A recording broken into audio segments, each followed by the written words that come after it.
Good morning mga kumari kong tigang, o kumusta po kayo? Ngayon po ha mga kumari kong tigang ay outdoor vlog na naman tayo kasi tayo po andito naman po sa landingan ng gobyerno ng Pilipinas dito po sa UPLB. At tayo nga po ay dito naman po nagpapahilahilahod kasi ngayon po ha mga kumari kong tigang ay mag-share naman po tayo ng isang napaka-powerful po na pampaswerte, isang gabay po o rituala na pwede nyo pong incorporate sa inyo pong pang-araw-araw na buhay. Kung kayo po hama kumari kong tigang ay nakakaranas pa rin ng sobra-sobrang mga negativity sa buhay po ninyo, yung napakabigat pa rin po baga ng pagpasok ng kaswertehan sa inyo, eto po hama kumari kong tigang, baka kailangan nyo na pong gumawa ng mga sinasabing mga pampaswerte na katulad po nito. Ngayon po pwede po kasi natin itong gawin hama kumari kong tigang, bukas po, araw po ng Biyernes at new moon pa. Talaga ba? Opo hama kumari kong tigang, ito'y napakainam na pampaswerte na talagang paborito ko pong ginagawa talaga kasi ito may subok ko na ang talagang bertud nito. Ito po'y pwede nyo pong gamitin na panghikayat ng mga bagong positibong enerhiya para kayo po'y pasukin at daluyan ng mas nasabing kaswertehan na minimit-himit-hi po ninyo. Ano yan? Yun na nga po hama kumari kong tigang, kaya kung gusto nyo pong malaman kung ano po isang napaka-powerful po na ritualang ito o gabay na pwede natin gamitin pampaswerte sa ating buhay, ay panoon nyo lamang po ang video kong ito. O siya, go mga kumari kong tigang. Nako, gabi na Dag-im na. So, ayun na nga po hama kumari kong tigang, isang mapagpalang araw naman po sa inyong lahat. At ngayon nga po hama kumari kong tigang ay isa naman pong gabay o ritualang pampaswerte ang ating ibibida at ipeplex sa inyo. Ito'y napakainam na pampaswerte po hama kumari kong tigang kung kayo po patuloy pa rin na nakakaranas sa sinasabing mga negativity sa buhay po ninyo.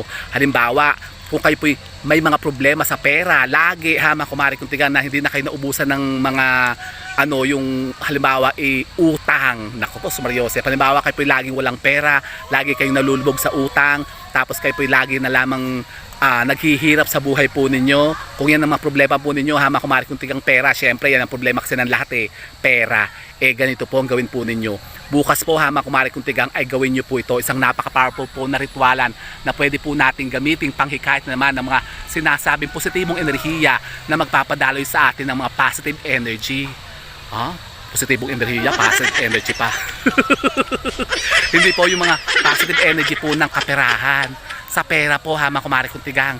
Paano ba yan? Yun na nga po hama kumari kong tigang, kaya wala nang masyadong chikatalakis. Umpisahan na natin ito. Ito po yung napakainam gawin hama kumari kong tigang tuwing araw ng Biyernes, bukas po. At bukas nga po ay new moon pa. Kayo po hama kumari kong tigang ay kumuha lamang po ng isang basong tubig.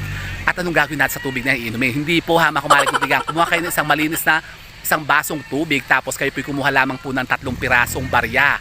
At yan po sa baryang yan ay ibubulong nyo po ang inyong pong mga pangmalakasan na kahiling. Halimbawa, ang hinihiling nyo po ay tungkol sa pera.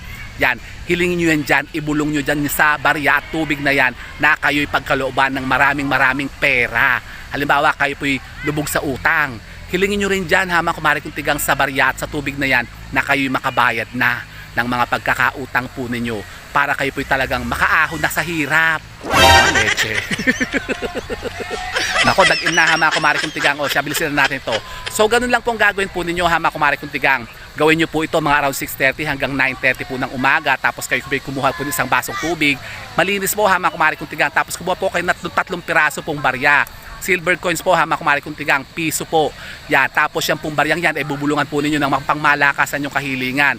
Pagkatapos yung pong baryang yan ay ihuhulog nyo po doon sa isang basong tubig at pagkatapos yan po ilalagay nyo lamang po sa inyo pong mga altar. Pagkatapos yung pong humiling at magpetisyon hama kumari kong tigang. Opo hama kumari kong tigang, ganun lang po. At hanggang kailan naman natin siya ilalagay dyan? Yan po pwede po natin ilagay dyan ng 7 araw hama kumari kong tigang. After 7 days po, pwede po natin tanggalin yan. Kunin po natin yung barya at tapos itapon po natin ng tubig sa mga halaman. Tapos pwede na po natin siya ulitin hama kumari kong tigang, palitan na po natin yung ginawa natin na ritualan.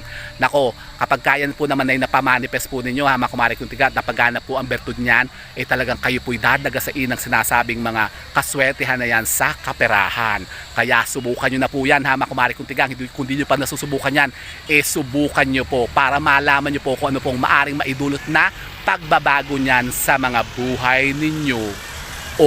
Di ba gusto nyo yun? Aba, ako gusto ko yan hama kumari kong tigang. Kaya subukan nyo na yan. So yun po ha mga kumari kong tigang, sana po may napulot na mga bagong idea at kaalaman sa pag-akit ng mga namang bagong po kaswertihan. And with that mga kumari kong tigang, keep safe and God bless. Thank you for watching. And don't forget to subscribe my channel. I know you like it. And don't forget to brush your teeth. Bye mga kumari kong tigang.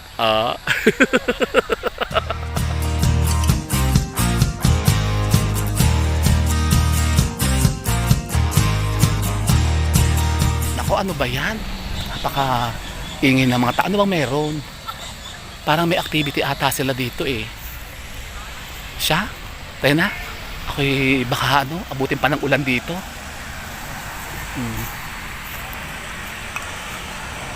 Ngayon na lang kasi ako nakapag-live sama kumari kong tigang. Kaya tayo na andito ngayon sa may UPLB. Medyo dagim na kasi lubog na ang araw. Tayo ngayon palang lumabas kasi yan dami nagja-jogging. Parang may activity kasi doon yung mga bata eh. May activity ata, dagim na eh, dilim na siya. Halika na mga kumari kong tigang. Let's go na.